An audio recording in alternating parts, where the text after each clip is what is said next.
pemirsa, Media News kembali menyapa Anda bersama saya, Grace Tampu Bolon. Bersama berita aktual, tajam dan tak percaya. Kita beralih ke berita yang pertama. Gaji rendah ancam masa depan bangsa. Nasib guru honorer di pedalaman, gagalkan cita-cita SDGs wujudkan pendidikan berkualitas. Komitmen Indonesia untuk mencapai tujuan pembangunan berkelanjutan atau SDGs 2030, khususnya pada tujuan keempat tentang pendidikan berkualitas, menghadapi tantangan yang besar. Rendahnya kesejahteraan guru, terutama bagi guru honorer dan bagi mereka di daerah tertinggal.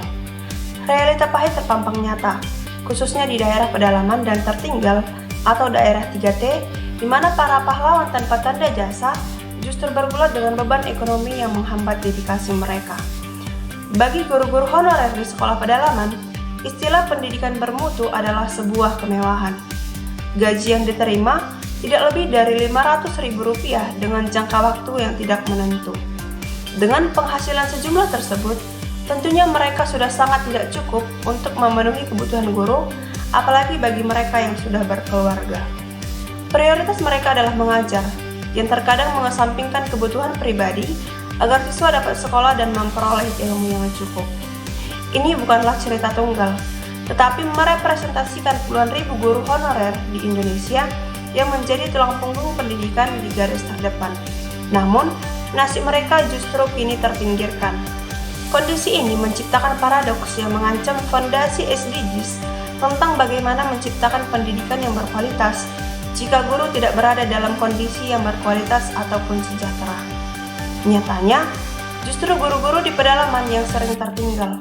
Mereka menghadapi beban ganda, yaitu infrastruktur yang minim dan juga beban ekonomi yang berat. Jika tidak segera diatasi, kesenjangan kualitas pendidikan antara kota dan desa akan semakin melebar.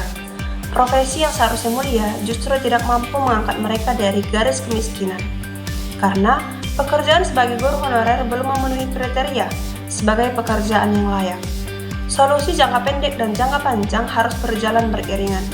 Selain percepatan pengangkatan guru honorer menjadi aparatur sipil negara, perlu juga didorong skema intensif atau tunjangan yang memadai bagi guru yang mengabdi di daerah paling membutuhkan.